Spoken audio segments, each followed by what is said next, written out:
ಆತ್ಮೀಯ ಸ್ನೇಹಿತರೆ, ನಿಮಗೆಲ್ಲರಿಗೂ ಶ್ರೀ ಕಾಮಾಕ್ಷಿ ಟ್ಯುಟೋರಿಯಲ್ಗೆ ಸ್ವಾಗತ. ಇವತ್ತು ನಾವು ಕರ್ನಾಟಕ ಟಿ.ಟಿ. 2024 ಎಕ್ಸಾಮ್ಗೆ ಕ್ಷೇತ್ರಗಣಿತದೊಳಗೆ ಅಂದ್ರೆ ಮೆನ್ಸುರೇಷನ್ ಒಳಗೆ ಬರ್ತಕ್ಕಂಥ ಮೋಸ್ಟ್ ಇಂಪಾರ್ಟೆಂಟ್ ಕ್ವಶನ್ಸನ್ನು ಡಿಸ್ಕಸ್ ಮಾಡೋಣ.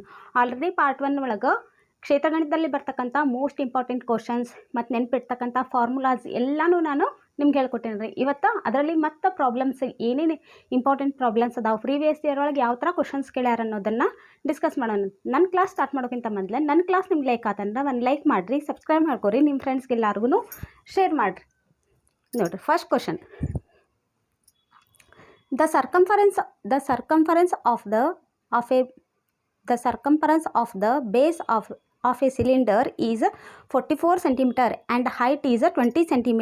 Then the value of lateral surface area is, ನೋಡ್ರಿ, ಫಸ್ಟ್ ಆಪ್ಷನ್ ಏನು ಕೊಟ್ಟಾರ 440 square centimetre, second option is 880 square centimetre, third option is 88 square centimetre, fourth option is 44 square centimetre. ನೋಡ್ರಿ, ಒಂದು ಸಿಲಿಂಡರ್ನ ಪಾದದ ಪರಿಧಿ ಎಷ್ಟು ಕೊಟ್ಟಾರ 44 ಸೆಂಟಿಮೀಟರ್ ಕೊಟ್ಟಾರ, ಮತ್ತು ಎತ್ತರ ಎಷ್ಟು ಕೊಟ್ಟಾರಿ 20 ಸೆಂಟಿಮೀಟರ್ ಕೊಟ್ಟು, ಆದರೆ ಅದರ ಪಾರ್ಶ್ವ ಮೇಲ್ಮೈ ವಿಸ್ತೀರ್ಣವನ್ನು ಕಂಡುಹಿಡ್ಬೇಕು. ನೋಡ್ರಿ, ನಾ ಪ್ರೀವಿಯಸ್ ಕ್ಲಾಸ್ ಒಳಗೆ ಏನೇನು ಇಂಪಾರ್ಟೆಂಟ್ ಫಾರ್ಮುಲಾಸ್ ಬರ್ತಾವೆ, ಏನೇನು ಇಂಪಾರ್ಟೆಂಟ್ ಸೂತ್ರ ನಾವು ಎಲ್ಲನೂ ನೆನ್ಪಿಡ್ಬೇಕಂತ ಹೇಳಿದ್ದೆ.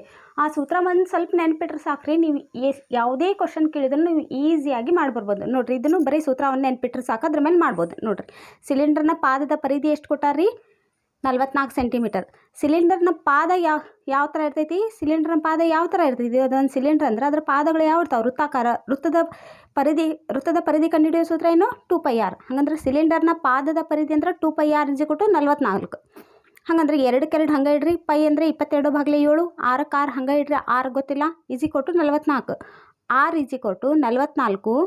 ಇಲ್ಲಿ ಇದು ಭಾಗಾಕಾರ ಐತಿ, ಈ ಕಡೆ ಬಂದರೆ ಏನಾಯ್ತು ಗುಣಾಕಾರ ಆಯ್ತು. ನಾನು ನೋಡ್ರಿ 44 ಇಂಟು ಇದು 44, ಇದು ಭಾಗಾಕಾರ ಐತಿ, ಈ ಕಡೆ ಬಂದರೆ ಏನಾಯ್ತು ಗುಣಾಕಾರ ಆಯ್ತು. 44 × 7 ಭಾಗಲೇ ಇವೆರಡು ಇಲ್ಲಿ ಗುಣಾಕಾರ ಅದಾವು, ಈ ಕಡೆ ಬಂದರೆ ಏನಾಕವು ಭಾಗಾಕಾರ. 2 × 22 ಕಟ್ತಾ ಹೊಡೀರಿ. ಈಗ 22 1 22 2 2 ಕ್ಯಾನ್ಸಲ್ ಆಗಿ ಉಳಿದಿದ್ದೇನಿಲ್ಲೇ 7 ಸೆಂಟಿಮೀಟರ್. ಹಾಗಂದ್ರೆ ನಮ್ಗೆ ಏನು ಬಂತೀಗ ತ್ರಿಜ್ಯ ಬಂತು, ಹೌದಾ. r = ಬಂತು. ಹಾಗಂದ್ರೆ ಪಾರ್ಶ್ವ ಮೇಲ್ಮೈ ವಿಸ್ತೀರ್ಣ ಕಂಡುಹಿಡಿಯೋ ಸೂತ್ರ ಏನು ರೀ 2πr × h, ಹೌದಾ. 2 ಆ್ಯಸ್ ಇಟ್ ಈಸ್ ಇಡ್ರಿ, ಪೈ ಅಂದರೆ 22/7, r ಅಂದರೆ 7, h ಅಂದರೆ ಎಷ್ಟು ಕೊಟ್ಟಾರೆ ಇದ್ರ ಲೆಕ್ಕದೊಳಗೆ ಕೊಟ್ಟಾರೆ 20 ಸೆಂಟಿಮೀಟರ್, ಹೌದಾ. ಇವೆಲ್ಲನೂ ಇದು 7 ಕ್ಯಾನ್ಸಲ್ ಆಗ್ತಾವು, ಇವಿಷ್ಟು ಇಂಟು ಮಾಡಿದ್ರೆ 880 ಚದರ್ ಸೆಂಟಿಮೀಟರ್. ಹಾಗಂದ್ರೆ option number 2 is the right answer. Next question ನೋಡ್ರಿ, the ratio of the total surface area of a solid hemisphere to the square of its radius is ಏನಂತ ನೋಡ್ರಿ. ಫಸ್ಟ್ ಆಪ್ಷನ್ ಏನು ಕೊಟ್ರ 3π/1, second option is 2π/1, third option is 4π/1, fourth option is 1/14. ಏನು ಕೊಟ್ಟಾರ್ರಿ, ಒಂದು ಅರ್ಧ ಘನಗೋಳದ ಪೂರ್ಣ ಮೇಲ್ಮೈ ವಿಸ್ತೀರ್ಣ ಮತ್ತು ಅದರ ತ್ರಿಜ್ಯದ ವರ್ಗಕ್ಕಿರುವ ಅನುಪಾತವನ್ನು ಕಂಡುಹಿಡಬೇಕು, ಹೌದಾ. ಒಂದನೇ ಆಪ್ಷನ್ ಒಳಗೆ ಏನು ಕೊಟ್ಟಾರ 3π/1 ಕೊಟ್ಟಾರ, 2π/1 ಕೊಟ್ಟಾರ. Third option is 4π/1, fourth option is 1/14. ಇದನ್ನು ಯಾವ ಥರ ಮಾಡ್ಬೇಕು ನೋಡ್ರಿ, ಅರ್ಧಗೋಳದ್ದು, ಹೌದಾ. ಈ ಅರ್ಧಗೋಳದ ಪೂರ್ಣ ಮೇಲ್ಮೈ ವಿಸ್ತೀರ್ಣ ಅನುಪಾತ ತ್ರಿಜ್ಯದ ವರ್ಗ, ಹೌದಾ. ಪೂರ್ಣ ಮೇಲ್ಮೈ ವಿಸ್ತೀರ್ಣ ಕಂಡುಹಿಡಿಯೋ ಸೂತ್ರ ಏನ್ರಿ, ಅರ್ಧಗೋಳದ ಪೂರ್ಣ ಮೇಲ್ಮೈ ವಿಸ್ತೀರ್ಣ 3πr². ಇದನ್ನು ಸತ್ಯಕ್ಕೆ ನಿನ್ನೆ ನಾನು ಚಾರ್ಟ್ ಮಾಡಿಕೊಟ್ಟೇನೆ ರೀ, ಇದ್ರೊಳಗೆ ಫಾರ್ಮುಲಾಸ್ ಎಲ್ಲ ನೆನ್ಪಿಡೋದು. ಅದರೊಳಗೂ ಅರ್ಧಗೋಳದ ಪೂರ್ಣ ಮೇಲ್ಮೈ ವಿಸ್ತೀರ್ಣ ಕಂಡುಹಿಡಿಯೋ ಸೂತ್ರ ಎಲ್ಲನೂ ನಾನು ನಿಮ್ಗೆ ಡೀಟೇಲ್ ಆಗಿ ಹೇಳ್ಕೊಟ್ಟೇನೆ ರೀ. ಈಗ ಪೂರ್ಣ ಮೇಲ್ಮೈ ವಿಸ್ತೀರ್ಣ ಕಂಡುಹಿಡಿಯೋ ಸೂತ್ರ ಏನು 3πr², ತ್ರಿಜ್ಯದ ವರ್ಗ ಎಷ್ಟು r². ಈ r² ಏನಾಗ್ತಾವ್ರಿ, 2 r² ಏನಾಗ್ತಾವು ಕ್ಯಾನ್ಸಲ್ ಆಗ್ತಾವೆ. ಹಾಗಂದ್ರೆ ಉಳಿದಿದ್ದೇನಿಲ್ಲ 3π/1, ಹೌದಾ. ಹಾಗಂದ್ರೆ 3π/1 ಈಸ್ ದ ರೈಟ್ ಆನ್ಸರ್. ಹಾಗಂದ್ರೆ 3π/1 ಅನ್ನೋದು ಯಾವ್ದ್ರಿ, option number 1 is the right answer. Next question ನೋಡ್ರಿ, ಒಂದು ಆಯತ ಘನದ ಉದ್ದ, ಅಗಲ ಮತ್ತು ಎತ್ತರಗಳು ಕ್ರಮವಾಗಿ x+3, x-2, x-1 ಆಗಿದೆ. ಹಾಗಾದರೆ ಆಯತ ಘನದ ಗಾತ್ರ ಕೇಳಾರ, ಹೌದಾ. ಫಸ್ಟ್ ಆಪ್ಷನ್ ಏನು ಕೊಟ್ಟಾರಿ x³ - 7x - 6, ಸೆಕೆಂಡ್ ಆಪ್ಷನ್ ಇದೆ x³ - 6x + 7, ಥರ್ಡ್ ಆಪ್ಷನ್ ಇದೆ x³ - 7x + 6, fourth option is x³ - 6x - 7. ನೋಡ್ರಿ, ಯಾವಾಗ ಇದು ಕ್ರಮವಾಗಿ ಅಂದಾರಂದ್ರೆ ಉದ್ದ ಎಷ್ಟೈತ್ರಿ x+3, ಅಗಲ ಎಷ್ಟೈತಿ x-2, ಎತ್ತರ ಎಷ್ಟೈತಿ x-1. ಇದನ್ನು ಸೂತ್ರದೊಳಗೆ ಬೆಲೆ ತುಂಬಬೇಕ್ರಿ. ಈಗ ಯಾವ ರೀತಿ ಮಾಡ್ಬೇಕು ನೋಡ್ರಿ, ಆಯತ ಘನ ಕೊಟ್ಟಾರ, ಅದರದ್ದು ಉದ್ದ x+3 ಕೊಟ್ಟಾರ, ಅಗಲ x-2, ಎತ್ತರ x-1. ಹಂಗಂದ ಆಯತ ಘನದ ಗಾತ್ರ ಅಂದ್ರೇನು? ಉದ್ದ ಇಂಟು ಅಗಲ ಇಂಟು ಎತ್ತರ.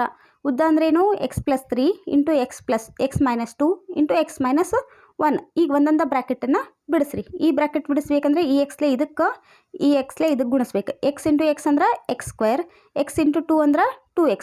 ಇಲ್ಲಿ ಮೈನಸ್ ಐತಿ, ಪ್ಲಸ್ ಇಂಟು ಮೈನಸ್ 2x. ಇದಾದ ಕೂಡ ನೆಕ್ಸ್ಟ್ ಈ 3ರಲ್ಲಿ ಇವೆರಡಕ್ಕೂ ಗುಣಿಸ್ಬೇಕು. ಹೌದಾ? 3 ಇಂಟು ಎಕ್ಸ್ ಅಂದ್ರೆ 3x, ಪ್ಲಸ್ ಇಂಟು ಮೈನಸ್ 3 6, 3 2 6. ಅದನ್ನಿಲ್ಲಿ ಬರ್ರಿ, ಈ ಬ್ರ್ಯಾಕೆಟ್ ಬಿಡಿಸ್ಕೊಂಡ್ರಿ x-1 ಆ್ಯಸ್ ಇಟ್ ಈಸ್ ಇಡ್ರಿ. ನೆಕ್ಸ್ಟ್ ಸ್ಟೆಪ್ ಒಳಗೆ ಏನು ಮಾಡಿರಿ, ಈ ಪೂರಾ x² ಇದಕ್ಕೆ ಗುಣಿಸಿ ಇಲ್ಲ ಹಚ್ಚಿರಿ ನೋಡಿರಿ. x² ಇಂಟು x ಅಂದ್ರೆ x³, x² ಇಲ್ಲಿ ಮೈನಸ್ ಪ್ಲಸ್ ಇಂಟು ಮೈನಸ್ ಹಚ್ಚಿರಿ. x² ಇಂಟು 1 ಅಂದ್ರೆ x². ನೆಕ್ಸ್ಟ್ ಏನು ಮಾಡಿರಿ, ಈ ಎಕ್ಸದ್ಲೆ ಇದಕ್ಕೆ ಗುಣಿಸಿ ಇಲ್ಲ ಹಚ್ಚಿರಿ. ಹೌದಾ? x into x² x into 1 ಅಂದ್ರೆ x, plus into minus. Next ಏನು ಮಾಡಿರಿ, ಇಲ್ಲಿ ಈ -6ರಲ್ಲಿ ಈ -1ಕ್ಕೆ -6ರಲ್ಲಿ ಎಕ್ಸಕ್ಕೆ ಮತ್ತು -1ಕ್ಕೆ ಗುಣಿಸ್ರಿ. Plus into minus 6 into x ಅಂದ್ರೆ 6x, plus into minus into ನೋಡಿರಿ ಸಲ ಮೈನಸ್ ಇಂಟು ಮೈನಸ್ ಪ್ಲಸ್ 6 6. ಈ ರೀತಿ ಬಿಡಿಸಿ ಹಚ್ಕೊಂಡು ಈಗ ಸಿಂಪ್ಲಿಫಿಕೇಶನ್ ಮಾಡಿದ್ರೆ ಆತು. ಈ x² ಕ್ಯಾನ್ಸಲ್ ಆಕವು. x³ ಹೆಂಗೆ ಹಂಗೆ ಬರೀರಿ. -6x ಅಂದ್ರೆ ಮೈನಸ್ ಬಂದಾಗ ಕೂಡಿಸಿ ಮೈನಸ್ ಚಿಹ್ನೆ ಇಡಬೇಕು. ಅದಕ್ಕೆ 6xಕ್ಕೆ 1x ಕೂಡಿಸಿದ್ರೆ -7x ಪ್ಲಸ್ 6ಕ್ಕೆ 6. ನೋಡಿರಿ, ಇವ್ರೇನು ಇಷ್ಟು ಡೀಟೇಲಾಗಿ ಹೇಳಕೊಂತಾರೆ ಅನ್ಬೇಡ್ರಿ. ಪೇಪರ್ 1ದವ್ರಿಗೆ ಏನಾಕೈತಿ ರೀ, ಮ್ಯಾಥ್ಸ್ ಒಂದು ಸ್ವಲ್ಪ ಡಿಫಿಕಲ್ಟ್ ಆಕೈತಿ. ಪೇಪರ್ 2 ಅವರು ಈಸಿಯಾಗಿ ಮಾಡ್ತಾರೆ. ಪೇಪರ್ 1ದವ್ರಿಗೆ ಏನಾಕೈತಿ, ಒಂದು ಸ್ವಲ್ಪ ಮ್ಯಾಥ್ಸ್ ಅವ್ರಿಗೆ ಟಚ್ ಇರೋಂಗಿಲ್ಲ. ಅದಕ್ಕೆ ಏನಕ್ಕೈತೆ ಒಂದು ಸ್ವಲ್ಪ ಡಿಫಿಕಲ್ಟ್ ಅನ್ನೋ ಸಂಬಂಧ ನಾನು ಒಂದು ಸ್ವಲ್ಪ ಡೆಪ್ತಾಗಿ ಹೇಳೇನಿ ರೀ. ಪ್ಲಸ್ ಮೈನಸ್ ಹಚ್ಚೋದು ಇವರೇನು ಇಷ್ಟು ಡೆಪ್ತಾಗಿ ಹೇಳಿಕತ್ತಾರ ಅನ್ನಕ್ಕೆ ಹೋಗ್ಬೇಡ್ರಿ. ಯಾಕಂದ್ರೆ ಪೇಪರ್ 1ದವ್ರಿಗೂ ಈ ಸಲ ಏನಿರ್ತೈತಿ 10th ಅಪ್ ಟು 10th ಅಂದಾರ ರೀ. ಅದ್ರ ಸಂಬಂಧ ಅವ್ರಿಗೂ ಅಂಡರ್ಸ್ಟ್ಯಾಂಡ್ ಆಗಲಿ ಅನ್ನೋ ದೃಷ್ಟಿಯಿಂದ ಇಷ್ಟು ಬಿಡಿಸಿ ಹೇಳಿಕತ್ತೇನೆ ರೀ. ನೆಕ್ಸ್ಟ್ ಕ್ವಶನ್, ಒಂದು ತ್ರಿಭುಜದ ಎತ್ತರವು ಅದರ ಪಾದಕ್ಕಿಂತ 4 ಸೆಂಟಿಮೀಟರ್ ಹೆಚ್ಚಾಗಿದೆ. ತ್ರಿಭುಜದ ವಿಸ್ತೀರ್ಣ ಎಷ್ಟು ಕೊಟ್ಟಾರ? 48 ಸ್ಕ್ವೇರ್ ಸೆಂಟಿಮೀಟರ್. ಆದರೆ ತ್ರಿಭುಜದ ಪಾದ ಕಂಡುಹಿಡೀರಿ ಅಂದಾರ. ಹೌದಾ? First option 8 centimetre, second option 10 centimetre, third option 12 centimetre, fourth option 14 centimetre ಕೊಟ್ಟಾರ. ಹೌದಾ? ಇದನ್ನು ಯಾವ ರೀತಿ ಮಾಡ್ಬೇಕು ನೋಡಿರಿ. ತ್ರಿಭುಜದ ಪಾದ ಅಂದಾರಲ್ಲ, ತ್ರಿಭುಜದ ಪಾದ ಏನು ತಗೋರಿ? x ತಗೋರಿ. ಅದರ ತ್ರಿಭುಜದ ಎತ್ತರ ಏನೈತಂತ ಅದರ ಪಾದಕ್ಕಿಂತ 4 ಸೆಂಟಿಮೀಟರ್ ಹೆಚ್ಚೈತೆ ಅಂದರೆ x+4 ಹಚ್ಕೋಬೇಕು. ವಿಸ್ತೀರ್ಣ ಎಷ್ಟು ಕೊಟ್ಟಾರೆ? 48 ಸ್ಕ್ವೇರ್ ಸೆಂಟಿಮೀಟರ್ ಕೊಟ್ಟಾರೆ. ತ್ರಿಭುಜದ ವಿಸ್ತೀರ್ಣ ಕಂಡುಹಿಡಿಯೋ ಸೂತ್ರ ಏನು? 1/2 b into h is equal to 48. 1/2 ಹಂಗೆ ಬರೀರಿ. b ಅಂದ್ರೆ x+4, h ಅಂದ್ರೆ x ಈಸ್ ಈಕ್ವಲ್ ಟು 48. ಈಗೇನು ಮಾಡಿರಿ, ಈ 1/2 ಐತಲ್ಲ, ಇದು ಈ ಕಡೆ ಭಾಗಾಕಾರ ಐತಿ, ಈ ಕಡೆ ಬಂದರೆ ಏನಕ್ಕೈತಿ? ಗುಣಾಕಾರ. ಅದಕ್ಕೆ 48 ಇಂಟು 2. ಈ ಎಕ್ಸಲ್ಲೇ ಇದಕ್ಕೆ ನೋಡಿರಿ, ಒಂದು ನಿಮಿಷ. ಈ ಎಕ್ಸದ್ಲೇ ಇದಕ್ಕೆ ಗುಣಿಸ್ರಿ. x ಇಂಟು x ಅಂದರೆ x², x ಇಂಟು 4 ಅಂದ್ರೆ 4x. x² plus 4x is equal to 48. ಇದು 2 ಭಾಗಾಕಾರ ಐತಿ, ಈ ಕಡೆ ಬಂದರೆ ಏನಾಯ್ತು? ಗುಣಾಕಾರ ಆಯ್ತು. x² ಪ್ಲಸ್ 4x ಹಂಗೆ ಬರೀರಿ. 48ಕ್ಕೆ 2ರಲ್ಲಿ ಗುಣಿಸಿದ್ರೆ 96. ನೆಕ್ಸ್ಟ್ ಸ್ಟೆಪ್ ಒಳಗೆ ಏನು ಮಾಡಿರಿ, x² plus 4x as it is ಬರೀರಿ. ಈ ಪ್ಲಸ್ 96 ಈ ಕಡೆ ಬಂದರೆ ಏನಕ್ಕೈತಿ? -96. ಈ 96 ಯಾವ ಮಗ್ಗೆ ಆಗೈತಿ? ಈ ಥರ ಬಿಡಿಸ್ಕೋಬೇಕು. ಬಿಡಿಸ್ಕೊಂಡ್ರೆ ನೋಡಿರಿ, 3ಕ್ಕೆ 32 ಬಂತು, 16 2 ಬಂತು, 4 4 ಬಂತು. ಹೌದಾ? ಈಗೇನು ಮಾಡಿರಿ, ಇದನ್ನು 3 4 12, 4 2 8. ಹೌದಾ? 8 8 ಎಷ್ಟು ರೀ? 12. ಹೌದಾ? 12ಕ್ಕೆ 12ರಾಗ 8 ಕಳೆದ್ರೆ ಎಷ್ಟು ಬರ್ತೈತಿ? ನಡ್ಕಿನ ಸಂಖ್ಯೆ 4 ಬರ್ತೈತಿ. ನೋಡಿರಿ, ಇದನ್ನ ಯಾವ ರೀತಿ ಮಾಡ್ಬೇಕಂದ್ರೆ ಇಲ್ಲಿ ನೋಡಿರಿ, 12 8 96. ಹೌದಾ?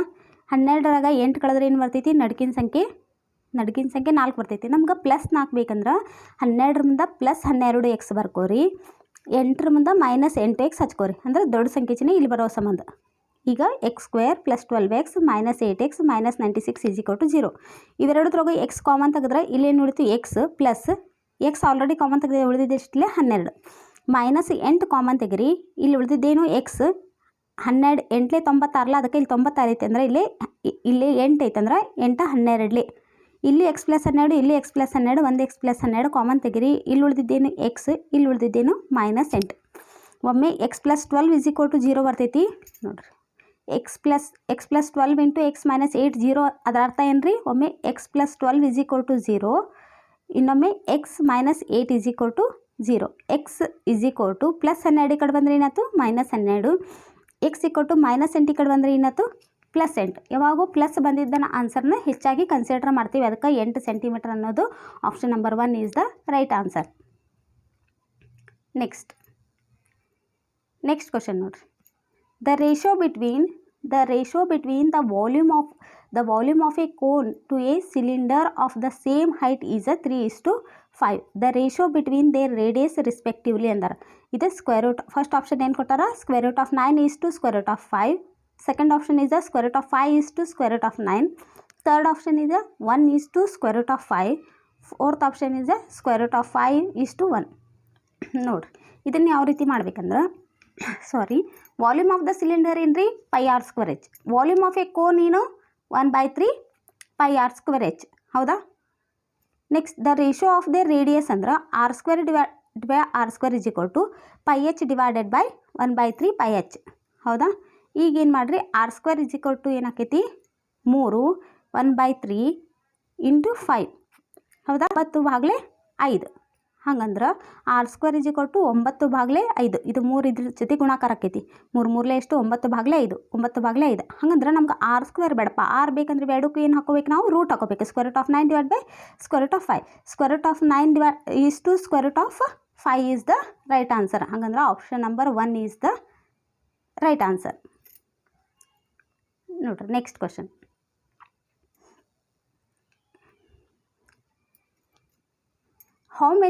How many liters of water can a hemisphere bowl of a diameter 10 cm hold? ಹೌದಾ. ಫಸ್ಟ್ ಆಪ್ಷನ್ ಏನು ಕೊಟ್ಟಾರಿ, 0.16 litre. Second option is 0.26 litre. Third option is 0.36 litres. Fourth option is 0.46 litres. ಇದನ್ನು ಯಾವ ರೀತಿ ಮಾಡ್ಬೇಕು ನೋಡ್ರಿ. ಫಸ್ಟ್ ಏನು, the diameter of the hemisphere ಏನು ಕೊಟ್ಟಾರಿ 10 centimetre. ಹಂಗಂದ್ರೆ ರೇಡಿಯಸ್ ಏನಕ್ಕೈತಿ, ವ್ಯಾಸ ಕೊಟ್ಟಾರ. ಹೌದಾ. ವ್ಯಾಸ ಕೊಟ್ಟಾಗ ತ್ರಿಜ್ಯ ಮಾಡ್ಬೇಕಂದ್ರೆ ಏನು ಮಾಡ್ಕೋಬೇಕು, ರೇಡಿಯಸ್ ಅಂದ್ರೆ ವ್ಯಾಸದೊಳಗೆ ವ್ಯಾಸದ ಅರ್ಧ ಏನಿರ್ತೈತಿ, ತ್ರಿಜ್ಯ ಇರ್ತೈತಿ. ಹಂಗಂದ್ರೆ d ಡಿವೈಡೆಡ್ ಬೈ 2. ಡಿ ಅಂದ್ರೆ ಎಷ್ಟೈತಿ 10 ಡಿವೈಡೆಡ್ ಬೈ 2. 2 1 2 5 ಅಂದ್ರೆ 5 ಸೆಂಟಿಮೀಟರ್. ಹಂಗಂದ್ರೆ ವಾಲ್ಯೂಮ್ ಆಫ್ ದ ಹೆಮಿಸ್ಪಿಯರ್ ಏನು ಸೂತ್ರ ಐತ್ರಿ, 2/3 πr³. ಹೌದಾ. 2/3 π ಅಂದರೆ 22/7. r³ ಅಂದ್ರೆ 6 3 ಸಲ ಗುಣಾಕಾರ ಹಾಕಿ ಬರೆಯೋದಂದ್ರೆ 6 ಬೆಲೆ ಎಷ್ಟು ಗೊತ್ತಿಲ್ಲ, 5 ಕೊಟ್ಟಾರ. ಹಂಗಂದ್ರೆ 5 3 ಸಲ ಗುಣಾಕಾರ ಹಾಕಿ ಬರೀರಿ. ತೆಳಗೆ 7 3 21, 22 44. 5 3 ಸಲ ಗುಣಿಸ್ರಿ. 5 5 25, 25 125. ಈ 125ಕ್ಕೆ 44 ಗುಣಿಸಿ ಭಾಗಿಸಿ 21 ಭಾಗಿಸಿದ್ರೆ ಎಷ್ಟು ಬರ್ತೈತಿ, 261.96 ಸೆಂಟಿಮೀಟರ್ ಕ್ಯೂಬ್. ಹೌದಾ. ಇದನ್ನೇನು ಮಾಡ್ಯಾರ, ನಮ್ಗೆ ಲೀಟರ್ನಾಗ ಬೇಕಲ್ಲ. ಯಾವಾಗೂ ನಮ್ಗೆ ನೋಡ್ರಿ, ಇದು ಮೇನ್ ಇಂಪಾರ್ಟೆಂಟ್, ಇದು ಮೇನ್ ಸ್ಟೆಪ್ ರೀ. ಯಾವಾಗೂ ನಾವು ಸೆಂಟಿಮೀಟರ್ ಕ್ಯೂಬನ್ನು ಲೀಟರ್ ಕನ್ವರ್ಟ್ ಮಾಡ್ಬೇಕಂದ್ರೆ ಡಿವೈಡೆಡ್ ಬೈ 1000 ಡಿವೈಡೆಡ್ ಬೈ 1000ಲಿಂದ ಭಾಗಿಸ್ಬೇಕು. ಹಾಗಂದ್ರೆ ಇಲ್ಲಿ ಏನು ಬಂದ್ರಿ, 0.26 litre is the right answer. 0.26 is the option number 2B is the right answer. Next question ನೋಡ್ರಿ. What is the height of a cylinder whose radius is 7 cm and the total surface area is 968 cm? First option ಏನು ಕೊಟ್ಟಾರ, 14 cm. Second option is 15 cm. Third option is 22 cm and the fourth option is 29 cm. ನೋಡ್ರಿ, total surface area of the cylinder ಏನ್ರಿ, ಪೂರ್ಣ ಮೇಲ್ಮೈ ವಿಸ್ತೀರ್ಣ ಕಂಡುಹಿಡಿಯೋ ಸೂತ್ರ ಏನ್ರಿ, ಸಿಲಿಂಡರ್ದ ಪೂರ್ಣ ಮೇಲ್ಮೈ ವಿಸ್ತೀರ್ಣ ಕಂಡುಹಿಡಿಯೋ ಸೂತ್ರ 2πr × r+h. ಹೌದಾ. ಪೂರ್ಣ ಮೇಲ್ಮೈ ವಿಸ್ತೀರ್ಣ ಎಷ್ಟು ಕೊಟ್ಟಾರೆ ಲೆಕ್ಕದೊಳಗೆ, 968. 2 ಹಂಗೆ ಬರೀರಿ. π ಅಂದ್ರೆ 22/7. r ಅಂದ್ರೆ ಎಷ್ಟು ಕೊಟ್ಟಾರೆ, ರೇಡಿಯಸ್ r ಅಂದ್ರೆ ಎಷ್ಟು ಕೊಟ್ಟಾರೆ 7. ಬ್ರ್ಯಾಕೆಟ್ ಒಳಗೆ r+h. r ಅಂದರೆ 7 + h. ನೆಕ್ಸ್ಟ್ ಸ್ಟೆಪ್ ಒಳಗೆ ಏನು ಮಾಡಿರಿ, 968 ಹಂಗೆ ಇಡ್ರಿ. 22 ಎಷ್ಟು 44. ಇವೆರಡು ಇಲ್ಲಿ ಗುಣಾಕಾರದ, ಈ ಕಡೆಯಿಂದ ಏನಾಯ್ತು ಭಾಗಾಕಾರ ಆಯ್ತು. ಈ 7 ಕ್ಯಾನ್ಸಲ್ ಆಕಾವ ನೋಡ್ರಿ. ಈ 7 7 ಕ್ಯಾನ್ಸಲ್ ಮಾಡಿರಿ. 968 ಹಂಗೆ ಬರೀರಿ. 22 ಎಷ್ಟು 44. ಇವೆರಡು ಇಲ್ಲಿ ಗುಣಾಕಾರ ಐತಂದ್ರೆ ಈ ಕಡೆ ಬಂದ್ರೆ ಏನಾಯ್ತು ಭಾಗಾಕಾರ ಆಯ್ತು. 7 + h ಆ್ಯಸ್ ಇಟ್ ಈಸ್ ಇಡ್ರಿ. ನೆಕ್ಸ್ಟ್ ಸ್ಟೆಪ್ ಒಳಗೆ ಈಗ ಕಡ್ತಾ ಹೊಡಿರಿ. ಇದನ್ನು 968ಕ್ಕೆ 44 ಕಡ್ತಾ ಹೊಡೆದ್ರೆ ಎಷ್ಟು ಬರ್ತೈತಿ, 22. ಈ 7 + h ಆ್ಯಸ್ ಇಟ್ ಈಸ್ ಇಡ್ರಿ. h = 22 + 7 ಈ ಕಡೆ ಬಂದ್ರೆ -7. 22 7 ಕಳೆದ್ರೆ ಎಷ್ಟು 15 ಸೆಂಟಿಮೀಟರ್. ಹಂಗಂದ್ರೆ 15 ಸೆಂಟಿಮೀಟರ್ ಅನ್ನೋದೇನೋ option number 2 is the right answer. Next ನೋಡ್ರಿ. ಒಂದು ಸ್ತಂಭಾಕೃತಿಯ ಪಾದದ ವಿಸ್ತೀರ್ಣ ಎಷ್ಟು ಕೊಟ್ಟಾರೆ, 44 ಸೆಂಟಿಮೀಟರ್ ಸ್ಕ್ವೇರ್ ಮತ್ತು ಎತ್ತರ ಎಷ್ಟು ಕೊಟ್ಟಾರ, 10 ಸೆಂಟಿಮೀಟರ್ ಇದೆ. ಇದರ ಘನಫಲವನ್ನು ಕಂಡುಹಿಡಿಬೇಕು. ಫಸ್ಟ್ ಆಪ್ಷನ್ ಏನು ಕೊಟ್ಟಾರ, 4.4 centimetre cube. Second option is 540 centimetre cube. Third option is 54 centimetre cube, fourth option is 440 centimetre cube. ಇದನ್ನು ಯಾವ ರೀತಿ ಮಾಡ್ಬೇಕು ನೋಡ್ರಿ. ಪಾದದ ವಿಸ್ತೀರ್ಣ ಎಷ್ಟು ಕೊಟ್ಟಾರಿ? 44 ಸೆಂಟಿಮೀಟರ್ ಕ್ಯೂಬ್ ಕೊಟ್ಟಾರ. ಅಂದ್ರೆ ಪಾದ ಏನೈತಿ? ವೃತ್ತಾಕಾರ ಇದ್ರಿಂದ ಪಾದದ ವಿಸ್ತೀರ್ಣ ಕಂಡುಹಿಡಿಯೋ. ವೃತ್ತದ ವಿಸ್ತೀರ್ಣ ಪಾದ ಯಾವ ರೀತಿ ಇರ್ತೈತಿ? ವೃತ್ತಾಕಾರ ಇರ್ತೈತಿ. ಹಂಗಂದ್ರೆ ಪಾದದ ವಿಸ್ತೀರ್ಣ ಕೊಟ್ಟಾರಂದ್ರೆ ಪೈ ಆರ್ ಸ್ಕ್ವೇರ್ ಕೊಟ್ಟಾರ. ಪೈ ಆರ್ ಸ್ಕ್ವೇರ್ ಈಜಿ ಕೊಟ್ಟು 44. ಎತ್ತರ ಈಜಿ ಕೊಟ್ಟು ಎಷ್ಟು ಕೊಟ್ಟಾರಿ? 10 ಸೆಂಟಿಮೀಟರ್ ಲೆಕ್ಕದೊಳಗೆ ಕೊಟ್ಟಾರ. ಸ್ತಂಭಾಕೃತಿಯ ಘನಫಲ ಕಂಡುಹಿಡಿಯೋ ಸೂತ್ರ ಏನ್ರಿ? Pi r square h. ನೋಡ್ರಿ ಸೂತ್ರ ಎಷ್ಟು ಇಂಪಾರ್ಟೆಂಟ್ ಅಂದ್ರೆ ಭಾಳ ಇಂಪಾರ್ಟೆಂಟ್ ರೀ. ಪೈ ಆರ್ ಸ್ಕ್ವೇರ್ ಅಂದರೆ ಎಷ್ಟು ಕೊಟ್ಟಾರಿ? 44. ಆ 44 ಇಲ್ಲಿ ಹಚ್ಚಿರಿ. ಎಚ್ ಅಂದರೆ ಎಷ್ಟು ಕೊಟ್ಟಾರ? 10. ಇದು ಎತ್ತರ ಅಂದ್ರೆ ಎಚ್ ಈಜಿ ಕೊಟ್ಟು 10 44 ಹಾಕಿಕ್ಲೆ 440 ಸೆಂಟಿಮೀಟರ್ ಕ್ಯೂಬ್. ಹಂಗಂದ್ರೆ option number 4 is the right answer. Next ನೋಡ್ರಿ,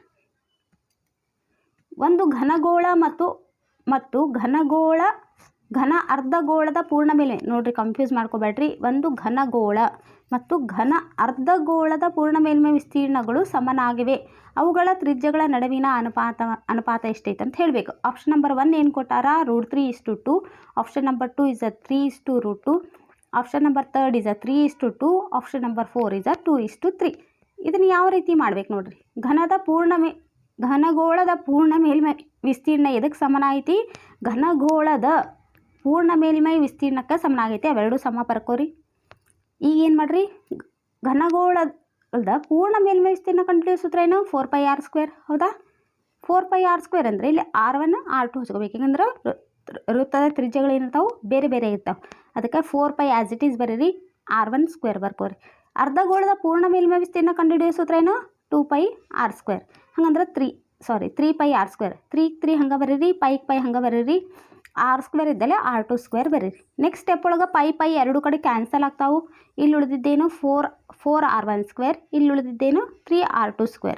ಹಂಗಂದ್ರೆ R1² ಭಾಗಲೆ R2². ಈಗ ಏನು ನೆಕ್ಸ್ಟ್ ಸ್ಟೆಪ್ ಒಳಗೆ ಏನು ಮಾಡಬೇಕು ಗೊತ್ತಾ? ಈ R1² ಹೆಂಗೈತೆ ಹಂಗೆ ಬರೀರಿ. ಈ R2² ಇಲ್ಲಿ ಗುಣಾಕಾರ ಐತಿ. ಈ ಕಡೆ ಬಂದ್ರೆ ಏನಾಯ್ತು? ಭಾಗಾಕಾರ ಆಯ್ತು. ನೆಕ್ಸ್ಟ್ ಸ್ಟೆಪ್ ಒಳಗೆ 3ಕ್ಕೆ 3 ಹಂಗೆ ಐತಿ. ಇಲ್ಲಿ ಇದು ಗುಣಾಕಾರ ಐತಿ 4. ಈ ಕಡೆ ಬಂದ್ರೆ ಏನಾಯ್ತು? ಭಾಗಾಕಾರ ಆಯ್ತು. ಹಂಗಂದ್ರೆ R1² ಡಿವೈಡೆಡ್ ಬೈ R2² ಅಂದ್ರೆ ಎಷ್ಟು ಬಂತು ನಮಗೆ? 3/4. ಈಗಿದು R1² R2² ಎರಡಕ್ಕೂ ಸ್ಕ್ವೇರ್ ಸಪ್ರೇಟ್ ಅದಾವಲ್ಲ, ನಾವು ಒಂದೇ ಮಾಡ್ಕೊಂಬಿಡೋಣ. R1 divided by R2 whole is equal to 3/4. ನಮ್ಗೆ R1² ಬಾಗಲೇ R2² ಬೇಡ. ಇದು ಸ್ಕ್ವೇರ್ ಹೋಗ್ಬೇಕಂದ್ರೆ ಇದಕ್ಕೆ ನಾವೇನು ಹಾಕೋಬೇಕು? ಸ್ಕ್ವೇರ್ ರೂಟ್ ಹಾಕ್ಬೇಕ್ರಿ. ಸ್ಕ್ವೇರ್ ರೂಟ್ ಆಫ್ 3/4 ಅದು. ಹೌದಾ? ಈಗ ಇದು ಸ್ಕ್ವೇರ್ ರೂಟ್ ಆಫ್ 3/4 ಹೆಂಗೆ ಬರ್ಬೋದು? ಮೇಲೆ ಇದಕ್ಕೆ ಒಂದು ಸ್ಕ್ವೇರ್ ರೂಟ್ ಆಫ್ 3 ಬರೀರಿ. ಕೆಳಗೆ ಸ್ಕ್ವೇರ್ ರೂಟ್ ಆಫ್ 4 ಬರೀರಿ. Square root of 3 as it is ಬರೀರಿ. 4ರ ವರ್ಗ ಎಷ್ಟು? 2 4 ಇಲ್ರಿ. ಅದಕ್ಕೆ ಹಂಗಂದ್ರೆ R1:R2 ಎಷ್ಟು ಬಂತು? √3:2. ಹೌದಾ? √3:2. ಹಂಗಂದ್ರೆ option number 1 is the right answer. ನೋಡ್ರಿ ಇಷ್ಟು ಕ್ಷೇತ್ರಗಣಿತದ ಮೇಲೆ ಬರ್ತಕ್ಕಂಥ ಇಂಪಾರ್ಟೆಂಟ್ ಎಲ್ಲ ಕ್ವಶನ್ಸು ಮಾಡ್ಸೇನಿ ರೀ. ನನ್ನ ಕ್ಲಾಸ್ ನಿಮ್ಗೆ ಲೈಕ್ ಆತಂದ್ರೆ ಒಂದು ಲೈಕ್ ಮಾಡಿರಿ, ಸಬ್ಸ್ಕ್ರೈಬ್ ಮಾಡ್ಕೊರಿ, ನಿಮ್ಮ ಫ್ರೆಂಡ್ಸ್ಗೆಲ್ಲರಿಗೂ ಶೇರ್ ಮಾಡಿರಿ. Thank you.